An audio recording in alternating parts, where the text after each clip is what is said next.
para atualizar os amigos, né? Que semana passada eu comentei da minha avó. Graças a Deus deu tudo certo, a cirurgia que ela fez. Foi um sucesso, segundo o doutor. Então, assim, deu tudo certo. As preces foram inúmeras e acho que isso com certeza fortaleceu. Não acho, não, tenho certeza. E agora é só esperar ficar em observação. Já tá bem, já não tá com dor, né? Tá com um probleminha no pulmão por causa de ter ficado muito tempo deitada na cama, na mesma posição, devido à dor. E com infecção de urina, mas isso daí, perto do que ela passou até agora, é fichinha, né? Então, agradeço as preces e é isso. Deixa eu compartilhar a tela aqui, que hoje a gente termina a comunicação do senhor Sanson e inicia na próxima. Falta só um último trecho. E como hoje a gente está sem nosso leitor oficial, né? Normalmente a Ana lê para nós, mas hoje eu não vou abusar da boa vontade, até porque ela está meio doente, né? Então Pede a Cris, pede a Cris. Pode ser, se a Cris se dispor ali para nós. Eu tô no celular e eu não consigo enxergar. Não tem problema, eu leio, não tem problema não. Eu posso ler. Então vamos lá, deixa eu pegar aqui. A morte do justo. Vai só lembrando, pessoal, é aquela mesma comunicação do senhor Sanson, que era membro da Sociedade Espírita de Paris, a gente está terminando ela, essa daqui é a última parte. A gente leu todas as perguntas na semana passada.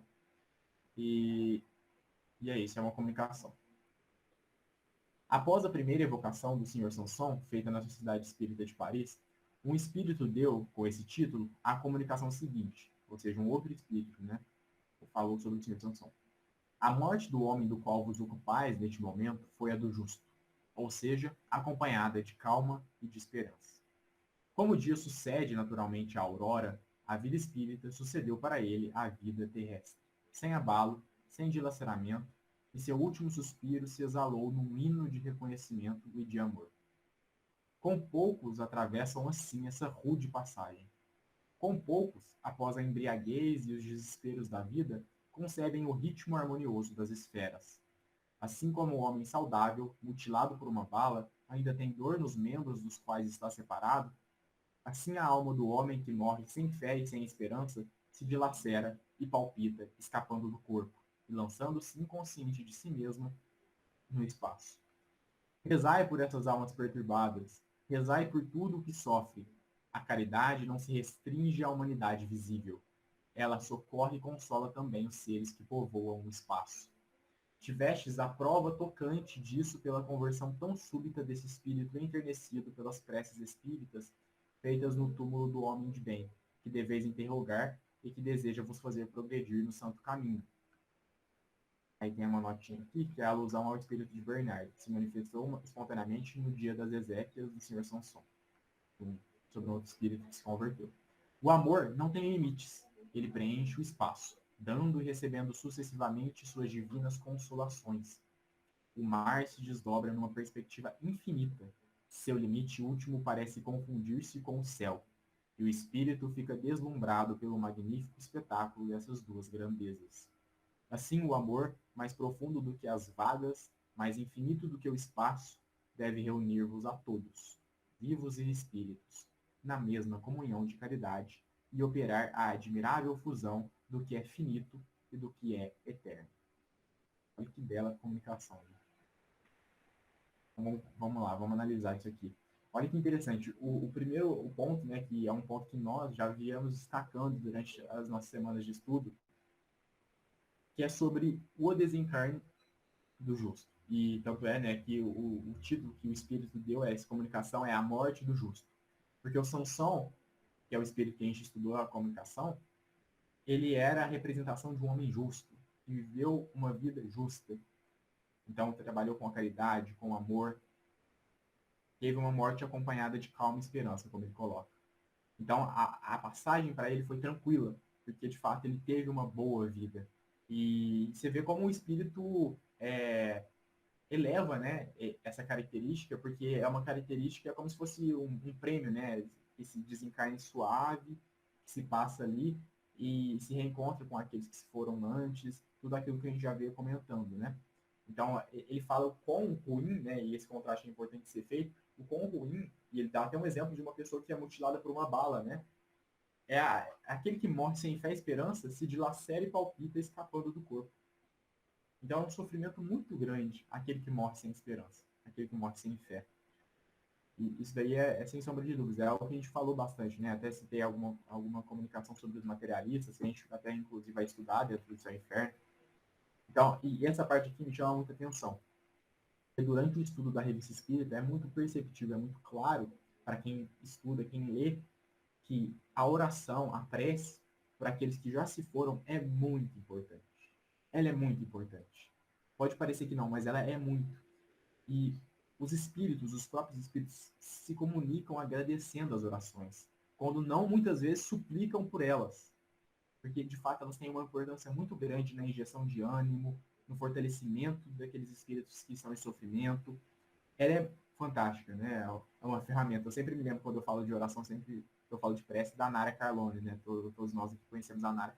E ela sempre falava, né, quando eu fiz evangelização com ela, de que a prece é a arma mais poderosa que nós temos. E realmente, né? Ela é uma colocação que encaixa perfeitamente. É a maior arma que nós temos, o maior instrumento que nós temos. E a gente pode fazer maravilhas com a prece. Então, ele coloca aqui, a caridade, né, não se restringe à humanidade visível. Olha que fantástico. Então, não é só o que a gente vê, mas aquilo que a gente não vê também.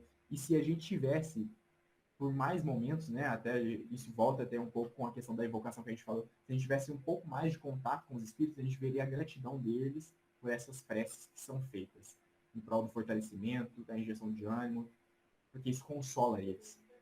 Tem a comunicação de um espírito, que é um espírito extremamente endurecido, bem no começo da revista espírita, se eu não me engano, e que ele era um assassino. E ele conta, né, e ele fala que ele nunca buscou se melhorar porque ninguém havia pensado nele. Ninguém, durante os 200, 300 anos que ele se encontrava no local do assassinato, tinha orado por ele sequer uma vez.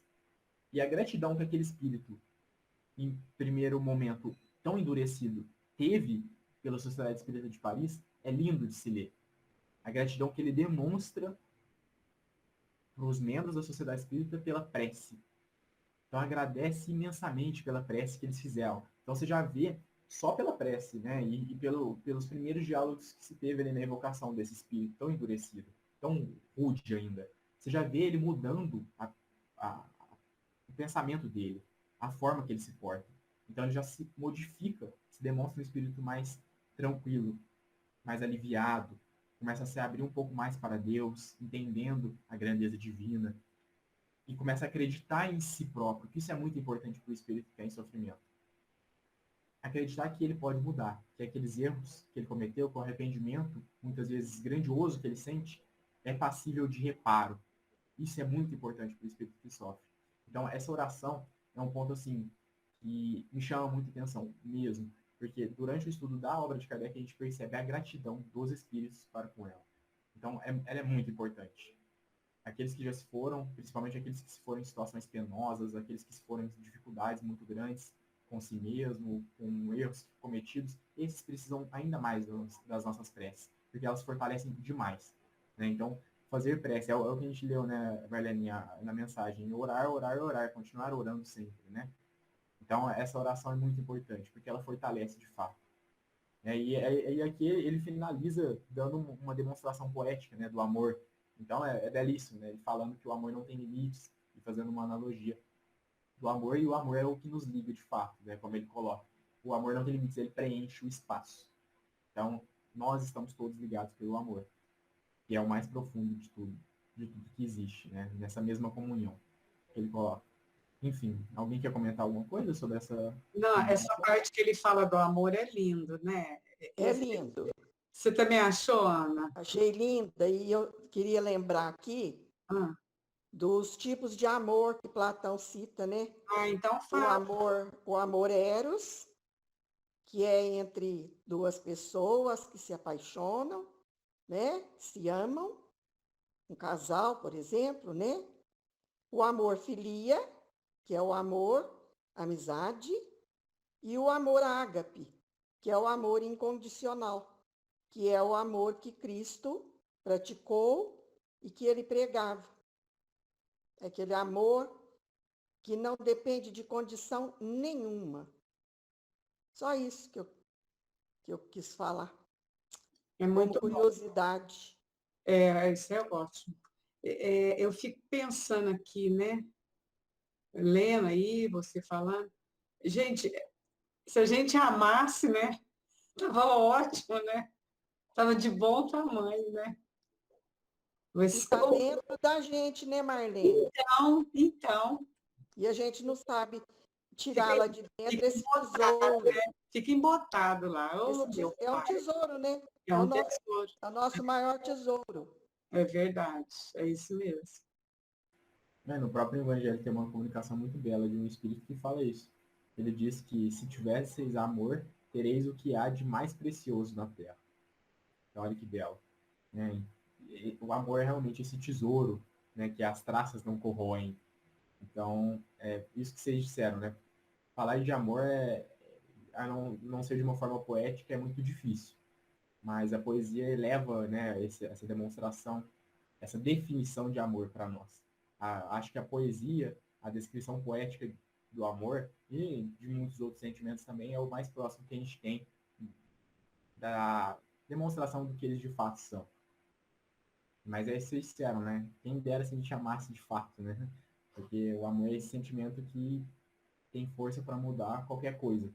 É um sentimento forte e eterno ao mesmo tempo. Ele tem uma grandeza inefável. Então é complicado para a gente falar sobre amor porque ele é tão grandioso e a gente ainda tem tão pouco dele. Mas quando se tem um pouquinho dele, a gente já vê a grandeza, né? A força que ele tem, a modificação que ele tem, né? E o quanto ele se espalha, o quanto ele...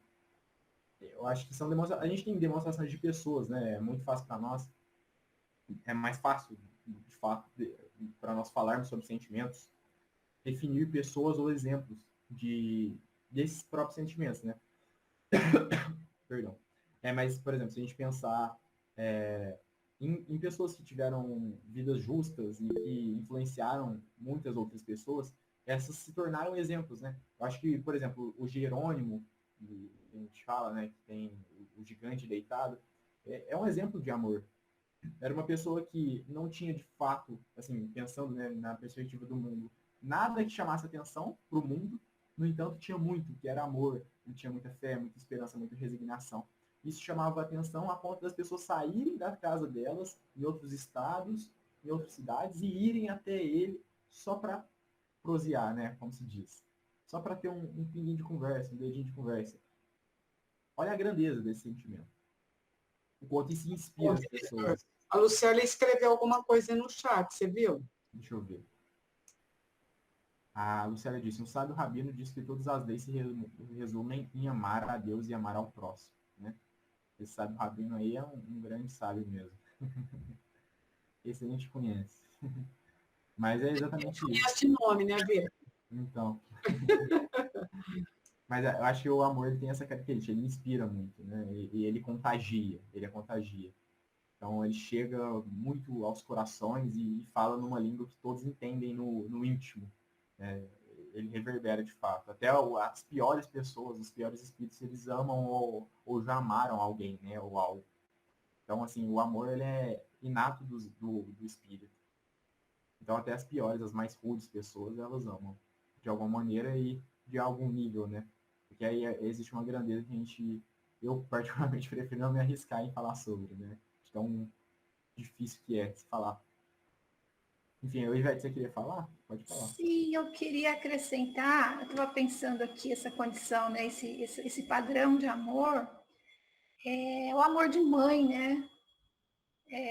A mãe, ela ama incondicionalmente seu filho, né? Tem tantas parábolas aí, até quem tem uma historinha da coruja, né? Dos filhos da coruja, que é tão interessante, que é de Monteiro Lobato, né?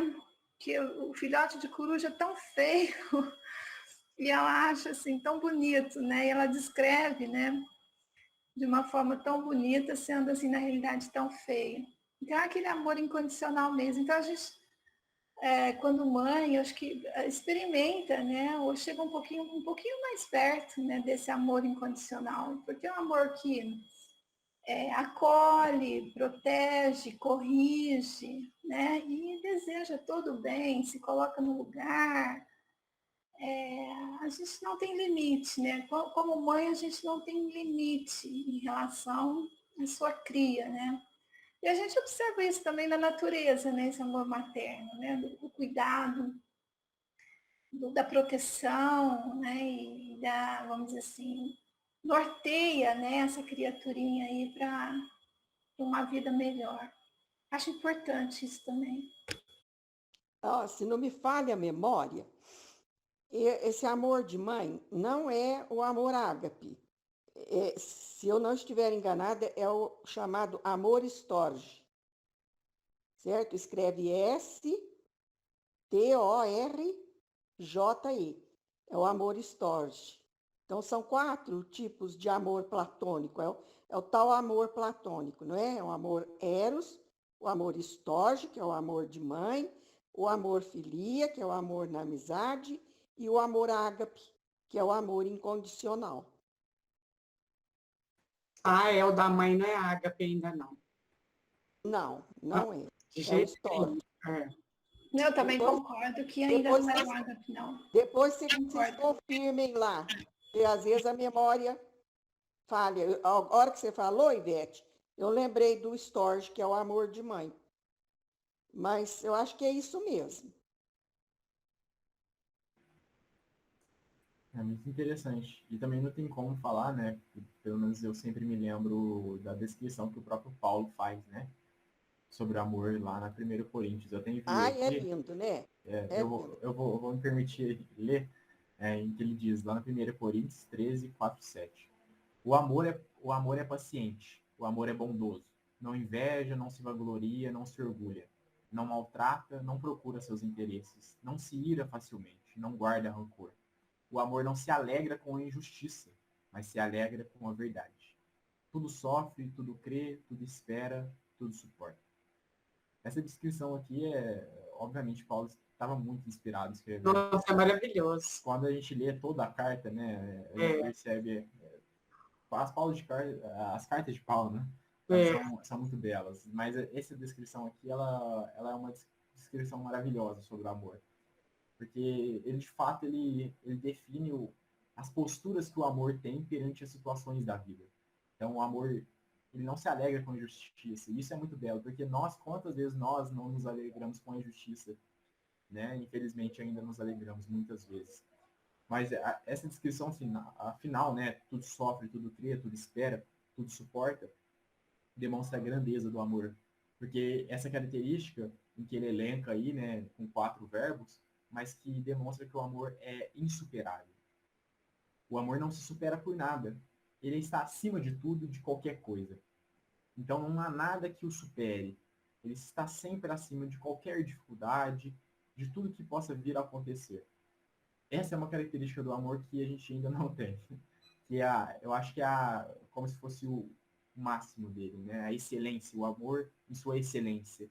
Que é aquele que passa por o que quer que seja, como o exemplo de Jesus, e não se ira, não se revolta, não odeia, mas permanece resignado, paciente, e luta ainda pela mudança, mas de fato sabe suportar as dificuldades. Então, é o que permanece com fé e permanece com todos os sentimentos, todas as virtudes, né, que se possa ter. Eu acho que é uma descrição belíssima que exemplifica bem o que o amor é. Né? Eu acho que demonstra bem. Alguém quer comentar mais alguma coisa? Lembrei, pessoal, que eu já tive assim, nós temos 2 cachorros, né? Um Shih Tzu, que morreu agora no início desse ano, em fevereiro. Era um cachorro assim, mas tão amoroso, incrível. Sabe que eu aprendi muita coisa com esse cachorrinho? Porque ele ficou doente durante esse tempo todo. Ele começou final de 2019, foi ficando doente, até vir a falecer em fevereiro desse ano. Então, tem muitas situações, quando eu vi ele doente, ele não reclamava, ele continuava caminhando, ele continuava fazendo as mesmas coisas, né? E às vezes com dificuldade, porque ele teve um problema cardíaco. eu tenho algumas escadas aqui, eu vi a dificuldade dele, ele ainda tentando, aí eu pegava, né? Andava os degraus que ele não conseguia. Então, eu acho assim que o amor do animal é engraçado, né? A gente fala irracional, mas o amor do animal, não vou dizer que todos os cachorros sejam assim, mas tem alguns que eles são assim diferentes, né? Eles têm uma personalidade e uma dedicação ao seu dono, né? Que é incrível. E é mais ou menos isso aí. Eles não reclamam, eles não, vamos dizer assim, não têm ódio, não têm raiva, às vezes são maltratados, mal alimentados. E eles continuam firmes lá, né? E depois dessa experiência com esse Shih Tzu, a minha visão assim, em relação aos cachorros, aos animais em geral, pássaro, seja o que for, né? Gato, qualquer tipo de animal, né? A minha visão mudou demais, porque eles têm um íntimo muito especial que a gente tem que descobrir, né? São sentimentos assim puros, né? E tá aí beirando essa fala aí do amor que a gente está aí abrindo, né? Tá falando. Ai, lindo, né, Ivete? Você falou em personalidade, o cachorro também é gente, né? E eles têm sentimento, não é? Nossa, Gente, o meu cachorrinho, eu brinco aqui em casa, eu falo, ele me olha como se fosse a criatura mais apaixonada por mim. Eu falei, meu amor, mas ele me olha de um jeito. e Marlene? E agora é assim, porque como eu tenho ficado mais em casa, né? Porque antes eu saía mais, tudo bem. Agora eu não posso pegar minha bolsa e pôr no ombro, que ele gruda em mim. Hoje eu fui ele buscar uma encomenda até lá na Milinha, né, Ana? Falei, não, tem que levar, gente, porque o jeito que ele está me olhando, eu não tenho coragem de deixar ele aqui. Tem que pôr no carro e levar. Nossa, mas é uma coisa impressionante, né? É muito lindo, é muito lindo. E nos convida, realmente, a reflexão que eu faço é assim, a gente a respeitar, né? Os animais, a gente aprende a respeitar. Verdade. É isso que eu E tenho. como a gente gosta deles também, como a gente Então, ama, né? E o meu tá assim agora também, essa Dodói tá muito doentinho. Inclusive, ontem eu passei de frente de uma loja de produtos para veterinária, né? E tinha na vitrine uma gaiolinha com 2 cachorrinhos, nem sei a raça. E eles estavam chorando, eu ouvindo lá de cima, né? Desci do carro e tal, e eu ouvindo o choro desses cachorros. Nossa, onde que estão esses cachorros? Aí quando eu passei de frente ali onde eles estavam, né? Tinha um vidro. Você acredita que eu pus a mão no vidro e fiquei, com quem diz, acariciando? Eles vieram para o lado da gradinha, pararam de chorar, e enquanto eu fiquei ali uns minutinhos, né, só com a mão no vidro, eles ficaram assim, bandando o rabinho, né? Aí depois falaram, eu sinto muito, mas não dá para levar, não, eu vou para casa, que vocês fiquem bem. Para você ver, né, como é que a gente muda a conduta depois que você passa por uma experiência de ter um animal, de conviver pelo menos uns 12 anos, né, com o animal. É muito bom mesmo, a gente cresce com eles. O Vitor e a Lucélia têm gato. Eles têm experiência com gato.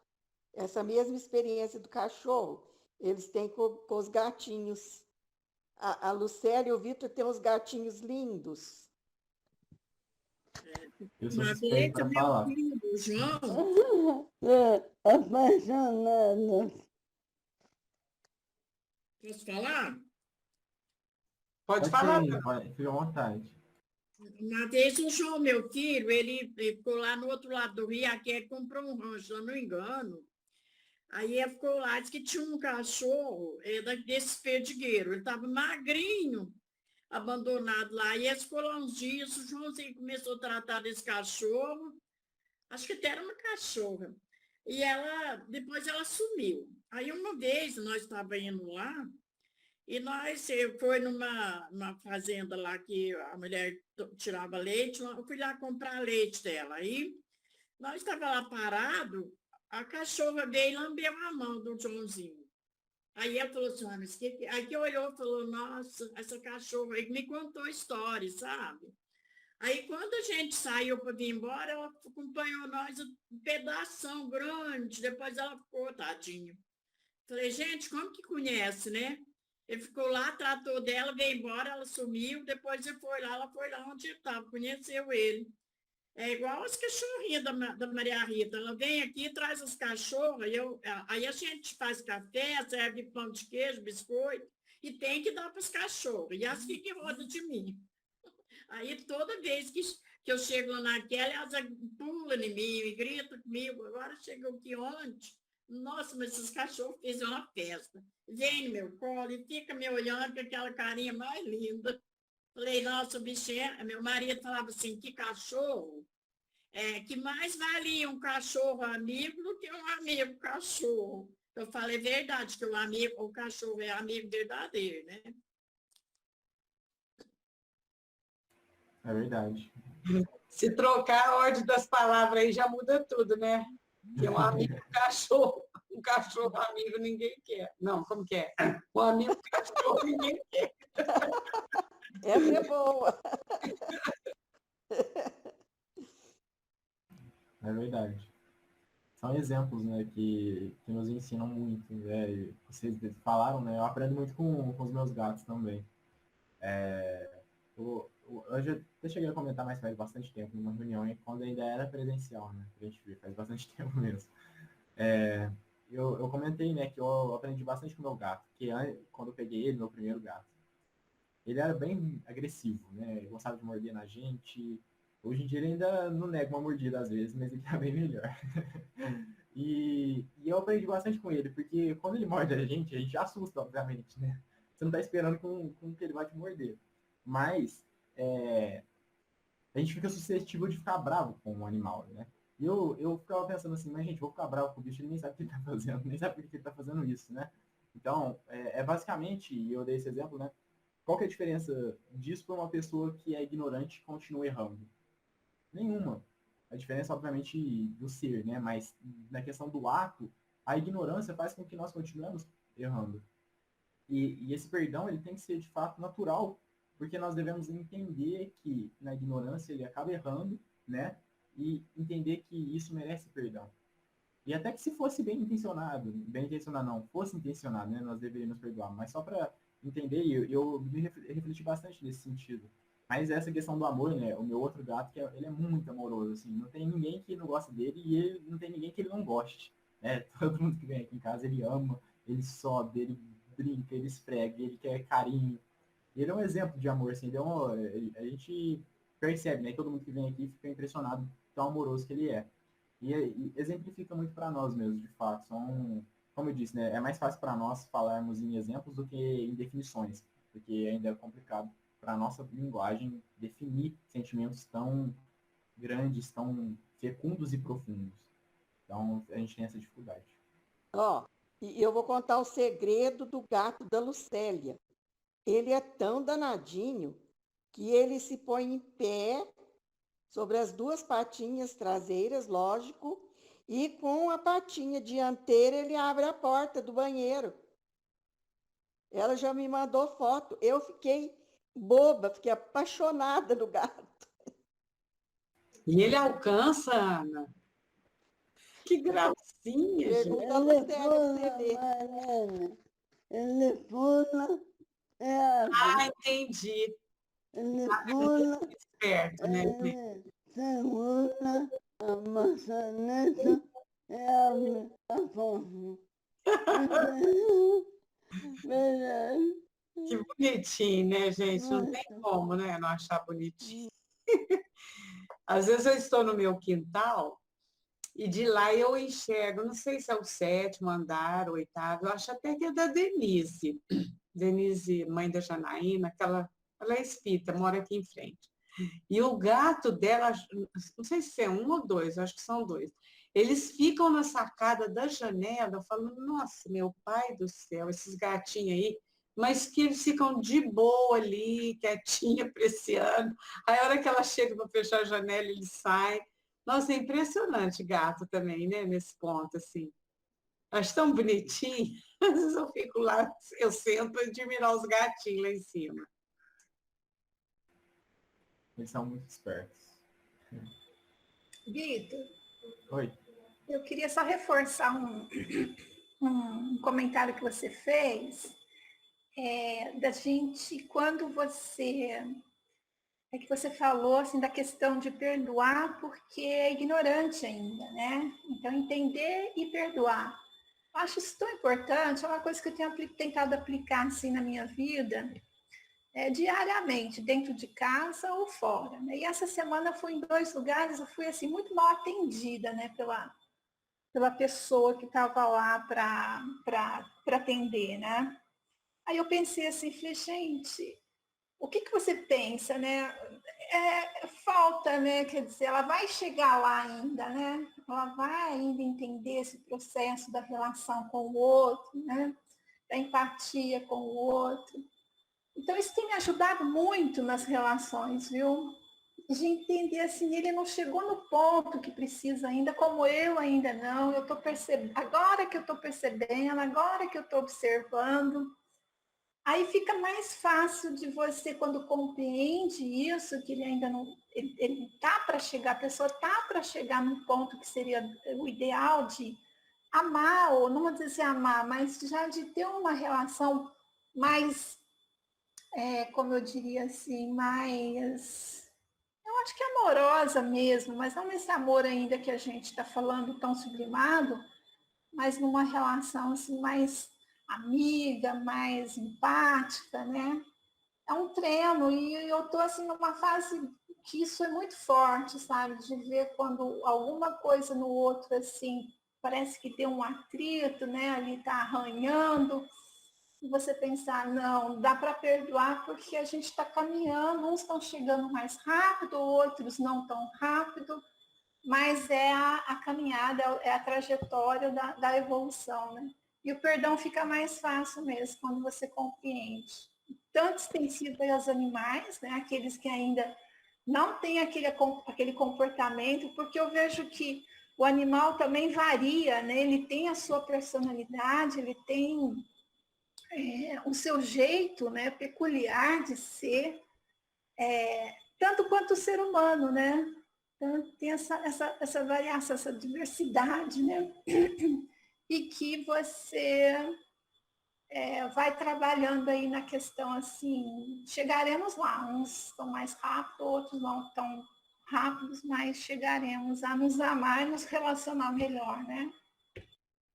Sabe o que eu penso, Ivete? Muitas vezes quando acontece isso comigo, da pessoa ser agressiva, grossa, enfim, eu fico pensando assim, eu não sei o que ela passou hoje, até chegar aqui nesse momento, né? De repente um problema familiar, o trânsito, falta de dinheiro, enfim. Aí isso quando a gente está num bom dia, né? A gente compreende. Mas no dia que a gente também está num mau dia, e aí é que surgem os conflitos, né? Por isso que às vezes a gente precisa vigiar também, né? De fato, Então, mas o eu tenho me professor, vigiado bastante nesse sentido, para perceber e entender isso que você falou, né? O que ela passou, o que aconteceu, né? A gente não sabe, então e também não pode julgar, né? Então é mais Às assim, vezes você dá acabou uma de. vigília mesmo, né? Às vezes a pessoa foi grossa com a gente porque alguém acabou de ser grossa com ela, né? E aí tá devolvendo para você aquilo que ela recebeu, né? Tem muito isso também. De então, fato. E a falando em situação não está animais, fácil para a maioria, né? A gente sabe disso. Então, ter essa compreensão acho que ajuda muito. E se você tem esse comportamento de frear uma reação àquilo que você passou, eu acho que você vai ajudando de uma certa forma também no ambiente como um todo, né? Porque se eu chego em casa irritada porque fui mal atendida, e daqui a pouco estou com o marido irritado porque também no trabalho foi mal atendido, né? Aí vai criando um ela assim, só de, né, de gente irritada. Então a gente tem que ir realmente absorvendo esses impactos aí, porque as coisas depois, né, vão assim melhorando também. então, e o professor Ney Lobo, lembrando aí o que a Ivete falou, né, sobre o cachorro, o professor Ney Lobo recomenda que para desenvolver o sentimento nas crianças, assim, de amor, é dar um animalzinho para ela. Ô, Ana Luísa, isso procede. Quando eu lecionava, naquela época, eu nunca tinha tido cachorro na minha casa, meus filhos eram pequenos. Mas o que eu comecei a observar? Que os alunos que tinham animal de estimação, seja cachorro, gato, né? Eles mostravam esse sentimento que a Ana Luísa está falando nos textos, nas redações. Eu comecei a observar isso, eu falei, olha que interessante. As crianças que têm animal, parece que elas são mais amorosas. Tal. Tanto é que depois eu arrumei um cachorrinho para os meninos. Foi o primeiro cachorrinho que nós tivemos. E eu observava isso, Ana Luísa. Muito interessante essa observação, Marlene. Muito mesmo. Legal. Legal. Nunca tinha ouvido falar sobre isso. Mas, pode falar, Marlene. Não, então, aí eu começava a observar que eles sempre mostravam isso nas redações, né? E aí eu falava, pensava, olha que interessante, a criança que tem animal, que ela acabava contando, escrevendo, ela é mais amorosa, mais afetiva. E logo eu tratei de arrumar um cachorrinho aqui em casa. Então, eu sei que o assunto está tão assim gostoso que eu vou contar uma história rapidinho para vocês. Quando eu era criança, eu tinha uma cachorrinha. E ela era marronzinha e cor de chocolate com leite, assim, sabe? Forte. E o olho azulzinho. E eu pus o nome dela de Tulipa, era minha tulipinha. E eu amava essa tulipa. E um dia ela morreu de parto, né? E ela foi embora. Mas eu chorei tanto, sabe? Aquilo para mim foi como se eu tivesse perdido uma pessoa da família. Bom, alguns anos atrás, eu lendo um romance espírita psicografado chamado O Sono dos Hibiscos. Pois lá no livro, gente, não tinha uma tulipa cachorrinha da corzinha da minha, na descrição, os olhos azuis. Gente, quando eu deparei com aquilo, mas eu chorei tanto, mas tanto que eu tive que parar, que eu não conseguia ler o livro, de tanto que eu chorei. E é esse amor mesmo. A criança ama o animalzinho dela. E a tulipinha minha só faltava falar, igual a tulipinha do romance lá. Gente, eu falei, tulipinha, meu amor, onde você tiver a sua alma, ai, recebe o meu afeto. Porque fica, né, gente, para Eu sempre. ia falar, ficou, né, Ana? Fica para sempre. Ficou. Que lindo. Quer falar, Verine?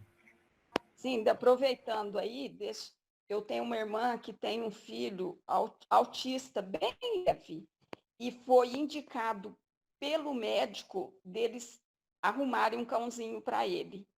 E ajudou demais. Muito, muito. No entanto, eles não ficaram mais sem cachorro. Interessante. Muito legal. Muito interessante. Vocês estavam comentando, né, sobre o que a Ivete colocou. O Francis de Assis, ele costumava dizer que o nosso problema é que nós queremos enxergar o outro com os nossos olhos. Só que o movimento tem que ser de enxergar o outro com os olhos dele. E é isso que faz com que se crie empatia. Esse é o movimento da empatia, né? Levar você para o outro. E aí você entender, né? E esses são os exemplos que vocês disseram, né? Às vezes a pessoa está no mau dia, etc. Não que isso justifique, de fato, né? Nós sabemos que não justifica, mas que nós entendemos o que pode levar a pessoa a chegar naquilo, né? Mas o mais alto nível é aquele que nem precisa de um motivo para a pessoa agir daquela maneira. A pessoa às vezes pode até ser grossa porque ela gosta de ser grossa, mas que nós a perdoamos mesmo assim. Né? E esse entendimento é o maior de todos, né? É o que Jesus expelia a todo instante, se assim eu posso dizer, né? Mas que demonstrava constantemente. esse sentimento de amor incondicional, que é aquele que ama em qualquer circunstância, com o que quer que aconteça, continua amando e perdoando, né? E até o ponto que o perdão não é mais necessário, porque nem se ofende, né? Então não há necessidade de perdoar, porque não tem nem ofensa a ser perdoado. Já é amor, né? E com Jesus e com Deus, claramente, com os espíritos puros, e também com os espíritos bons, já é dessa maneira. Mas é algo que a gente vai aprendendo aos poucos, colocar, né, o nosso olhar no outro, e aí a gente consegue entender, ou pelo menos de qualquer maneira, entender o que leva o outro até aquilo e saber que, de fato, ele vai progredir, né? E um ponto interessante, né, eu estava lendo o livro dos Espíritos semana passada, quando se fala sobre anjo da guarda, e o Kardec pergunta para os espíritos se o anjo da guarda ele não se lamentava, né? Ou, enfim, ele lamentava muito pelo erro do tutelado, né? Então, quando o tutelado, o anjo da guarda, ele permanece em erro ou entra em erros graves, como que era o sentimento do anjo da guarda perante isso? E os espíritos respondem que, de fato, ele lamentava, mas era uma lamentação de quem entendia a situação e sabia que aquela pessoa melhoraria. Então não era aquela lamentação, e eu até dei o exemplo, né, que foi no Evangelho no Lar que nós lemos essa passagem, eu até dei o exemplo da minha mãe, de, às vezes, uma mãe que tem um filho preso, por exemplo, e entra numa angústia muito grande, né, num sofrimento muito grande, que a gente, de fato, também entende, né? Mas basicamente, na verdade, não é esse sentimento, né? Não é aquele que sofre amargamente pelo erro do outro, mas é aquele que, de fato, lamenta o erro porque queria que tivesse acertado, mas entende que aquela pessoa, hora ou outra, chegará no objetivo. E eu achei isso maravilhoso, que é também a demonstração dessa empatia que entende toda a situação, né? É um estado de entendimento que nós, graças a Deus, já entendemos, mas que ainda não praticamos, mas que praticaremos, né? Com certeza praticaremos. É questão de tempo e de esforço de nossa parte. Eu acho que dá para a gente continuar aqui na leitura. Falta ainda 2 minutos, dá para a gente ler pelo menos aqui. Eu vou começar do Sr. Jobar. Ao menos uma ou duas perguntas. Sr. Jobar, diretor do Museu da Indústria de Bruxelas, nascido em Bessy, Haute-Marne, morto em Bruxelas de um ataque de apoplexia fulminante, em 27 de outubro de 1861, com a idade de 69 anos. O Sr. Jobar era presidente honorário da Sociedade Espírita de Paris. Pretendíamos evocá-lo na sessão de 8 de novembro, quando ele antecipou esse desejo, dando espontaneamente a comunicação seguinte: eis-me aqui, eu que ireis evocar e que quero me manifestar primeiro a esse médium que solicitei em vão até agora. Quero primeiro contar-vos minhas impressões no momento da separação da minha alma. Senti um abalo extraordinário, lembrei-me subitamente de meu nascimento. Minha juventude, minha idade madura, toda a minha vida me veio nitidamente à lembrança. Não sentia senão um piedoso desejo de me encontrar nas regiões reveladas pela nossa querida crença. Depois, todo esse tumulto se apaziguou. Eu estava livre e meu corpo jazia inerte. Ah, meus caros amigos, que inebriante é tirar o peso do corpo, que inebriante abarcar o espaço. Não acrediteis, porém, que eu me tenha tornado subitamente um eleito do Senhor. Não. Estou entre os espíritos que, tendo abarcado um pouco, devem ainda aprender muito. Não tardei a me lembrar de vós, meus irmãos de exílio, e asseguro-vos que toda a minha simpatia, todos os meus votos vos envolveram. Quereis saber quais foram os espíritos que me receberam? Quais foram minhas impressões? Meus amigos, foram todos aqueles que evocamos, todos os irmãos que compartilharam nossos trabalhos. Eu vi o esplendor, mas não posso descrevê-lo. Apliquei-me a discernir o que era verdadeiro nas comunicações, pronto a corrigir todas as asserções errôneas. Pronto, enfim, a ser o cavaleiro da verdade no outro mundo, como fui no vosso. Olha que interessante, eu nem vou ler a primeira pergunta, porque esse comentário dele é fantástico.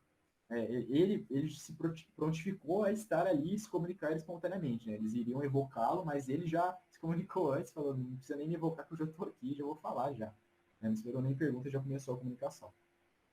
E o primeiro ponto que chama muita atenção, né, que é algo que todos nós já ouvimos falar alguma vez, que quando a pessoa está ali, prestes a morrer, passa toda a vida dela pelos olhos, né? Então, pela mente, ali ela vê toda a vida dela, tudo que ela já viveu. O que é muito interessante é algo que ele vem colocando que ele, de fato, passou, né? Não que necessariamente todos vão passar, mas lembrando que esse é o caso do senhor Jobar, né?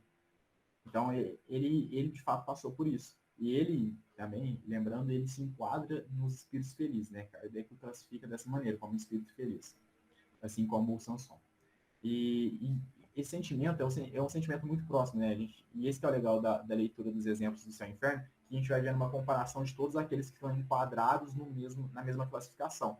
Então, a gente já vê uma semelhança muito grande com o que o senhor Sanson colocou e o que o Jobar está colocando, que é exatamente isso, de que ele teve uma sensação de leveza, como a felicidade de estar livre do corpo, né? Que é exatamente o que a gente falou até em outras vezes, que é essa libertação dessa prisão, como os próprios espíritos utilizam essa analogia. Então, ele coloca que inebriante é tirar o peso do corpo, né? É o sentimento de leveza, né? Abarcar o espaço. É um sentimento que eles tentam narrar para nós, mas que nós ainda também temos dificuldade de compreender. É um sentimento sublime, de leveza mesmo. E ele fala também, demonstra a humildade, quando ele diz que ele está entre os espíritos que aprenderam um pouco, mas não é um eleito do Senhor e que tem muito que aprender ainda.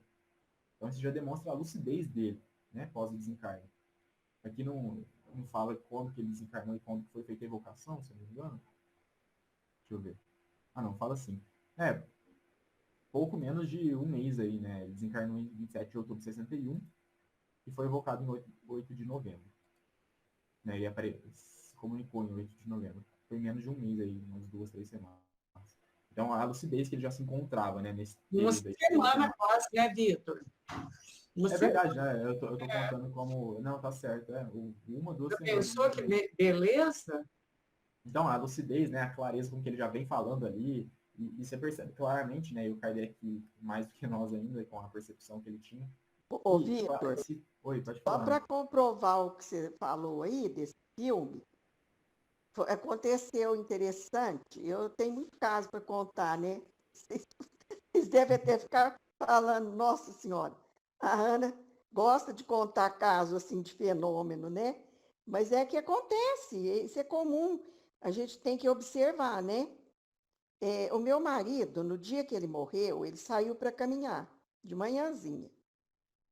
E quando ele chegou de volta, ele disse assim para mim: Ana, interessante, eu passei em frente à casa do meu avô, que era também avô da Marleninha, e ele falou: olha, eu lembrei de tudo desde quando eu era criança, aquilo passou como um filme assim, tudo na minha cabeça, que coisa interessante. Dali a pouco ele morreu de repente. Aconteceu. Nossa, que interessante, né? É porque os espíritos já estavam ali, né? Pois Com é. ele, o avô, né? Certamente. Então. Muito interessante, isso acontece mesmo. Seu marido morreu, Ana? Não entendi isso. Morreu faz muitos anos. Depois que ele contou a história, que ele passou, caminhou e contou, ele faleceu. Naquela mesma hora. Nossa. Ele morreu de repente, parada cardíaca. Faz muitos anos. As minhas filhas eram... Uma tinha 4, a outra tinha 6. Eu que tinha interessante, hein? Faz 40 e tantos anos. Ana, ele deu alguma mensagem, enviou alguma psicografia ou não? Uma vez. Para falar, porque às vezes assim, quando é muito rápido, aí que eu fico pensando, né? Poxa, uma pessoa que foi caminhar, se entende, né? Saúde assim, relativamente boa ou plena, né? Plena de saúde. E quando é muito rápido assim, ele era... conhecer essa passagem, né? Quando é muito rápido, o que a pessoa sente do outro lado, né? Demora a tomar consciência de que realmente desencarnou, porque estava caminhando. Olha só. Então, Ivete, mas deixa eu te contar só um detalhinho. Ele já tinha feito uma cirurgia cardíaca, uma troca de mitral, que na época não dava longevidade. Não vivia mais do que 5 anos. Ele viveu 3. Certo? Sim, Já tinha assim, algo que ele já sabia que não passaria de 5 anos, né? Eu não sei te falar se ele sabia, mas eu sabia. Ah, tá. Agora, se ele sabia, porque eu nunca toquei no assunto com ele. Era E ele desagradável, nunca né? perguntou para você? Hã? E ele nunca perguntou, assim, alguma, mesmo indiretamente, ele não Não, não. questionava isso? Não, ele só falava assim, ó, surgiu umas aulas pra eu dar, aí fui tirar a opinião com ele, né? Se eu podia pegar aquelas aulas, se eu devia. Ele disse assim, olha, Ana, pega essas aulas, porque eu não sei, não. Isso foi em começo de agosto. No dia 29 de agosto, ele morreu, dessa forma que eu contei para vocês. Mas é mais um exemplo que corrobora, né, com que o próprio senhor Jobar coloca aqui, e com certeza existem inúmeros outros por aí, né. E eu acho que algo que demonstra também, que eu acho que é muito interessante, é a simpatia, né? Ele próprio coloca a simpatia e a lembrança logo ali em pouco tempo que ele está desencarnado, já pensando nos outros, né? O que ele está pensando ali é nos que ficaram. E percebendo a sua própria condição, acho que são sentimentos que demonstram, de fato, como o próprio Kardec naturalmente colocou, um espírito feliz. E aí ele fala, e isso aqui me chama muita atenção, quais foram os que receberam ele lá? Quais foram? Justo aqueles que eles auxiliaram durante os anos ali que ele esteve na Sociedade Espírita de Paris, né? Então, aqueles que eles conversaram, os que eram objeto de evocação, esses espíritos, foram aqueles que foram recebê-lo, né? Tanto aqueles que ajudavam, como aqueles que também eram ajudados. Então, isso é muito interessante. E aí ele fala, né, e que é uma característica que a gente vai ver constantemente, pelo menos falando dos espíritos felizes, que é sobre esse esplendor, né? Eu vi o esplendor, mas não posso descrevê-lo. É esse sentimento que não tem palavras para nós, mas é algo que ele tenta, de certa maneira, nos dizer, mas que a gente não consegue fazer uma completa ideia do que é. Mas o ponto mais importante para mim, que eu acho mais interessante dessa comunicação, que constata novamente a lucidez dele, é esse final, em que ele diz: apliquei-me a discernir o que era verdadeiro nas comunicações, pronto a corrigir todas as versões errôneas, pronto, enfim, a ser o cavaleiro da verdade no outro mundo, como fui no vosso. Então, ele próprio já teve o cuidado de discernir o que era verdadeiro e o que era falso, a fim de que ele pudesse se comunicar bem, para que ele pudesse passar a informação mais certeira possível. E ele coloca, né, a ser o cavaleiro da verdade no outro mundo, como fui no vosso. Então, obviamente, né, todo o critério e a racionalidade que Kardec pregava e praticava de fato, e que era exemplo, claramente, para todos que participavam ali da Sociedade Espírita de Paris e que faziam também o mesmo. Então, ele colocando dessa maneira, ele demonstra a lucidez e o cuidado dele pela verdade, que é o que, inclusive, a gente falou, se não me engano, na semana passada, que os espíritos superiores, eles são humildes, então eles atestam o que não sabem. Eu não sei tal coisa, eu vou falar da minha opinião, o que eu vejo, como eu enxergo essa situação. Mas só dele ter o cuidado de passar a informação mais verdadeira possível, isso é belíssimo. Isso demonstra o cuidado e a evolução que esse espírito já tinha, a lucidez. E eu acho que são pontos que chamam a atenção nessa primeira comunicação, mas vem bastante coisa legal por aí. A evocação dele é bem interessante, tem pontos que vão chamar bastante atenção. Enfim, a gente terminou, né? 9 horas em ponto. Deu certinho para a gente conversar, eu acho que foi muito bom hoje. E esses exemplos práticos, como a gente já também disse anteriormente, eles exemplificam muito bem para nós tudo isso.